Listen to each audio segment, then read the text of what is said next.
139. Which fibre keeps us warm in winter? Winter అంటే చలికాలంలో చలికాలంలో ఊల్ని ఎందుకు యూజ్ చేస్తాం మనము? మన బాడీని వెచ్చగా ఉంచడం కోసము స్వెటర్ల రూపంలో, గొంగడిల రూపంలో వాటిని మనము ఉపయోగించడం జరుగుతుంది. దేన్ని ఉపయోగిస్తారు? ఊల్ని ఉపయోగించడం జరుగుతుంది. ఊల్ని ఉపయోగించడం లోపల ముఖ్యమైన సైన్స్ కీ కాన్సెప్ట్ ఏంటిదంటే ఇది థర్మల్ ఇన్సులేటర్. ఏంటిది? Thermal insulator. థర్మల్ ఇన్సులేటర్ అంటే ఏంది? తన గుండా ఉష్ణాన్ని ప్రయాణించనీయదు.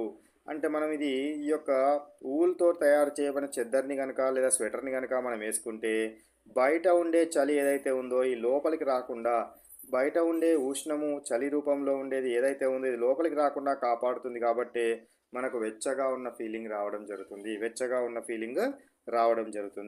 అంటే మన దగ్గర ఉన్న టెంపరేచర్ అనేది లాస్ కావడం లేదు, బయట ఉన్న చలి అనేది మనకు రాదు. అందుకే థర్మల్ ఇన్సులేటర్గా వ్యవహరిస్తారు. ఓకేనా? So this is about 139. Next question number 140 question చూడండి. Which part of the sheep's body yields wool? So మనకు షీప్స్ గొర్రెలు ఉన్నాయి కదా, ఆ గొర్రెల యొక్క ఏ భాగము మనకు ఊల్నిస్తుంది? గొర్రెల యొక్క ఏ భాగం మనకు ఊల్ని ఇవ్వడం జరుగుతుంది? Hair are fleas. సో గొర్రె శరీరం పైన ఉన్న వెంట్రుకల పొర నుండి ఊల్ అనేది తయారవుతుంది.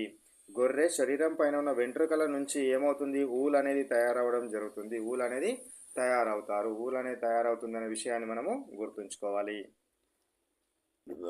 Next question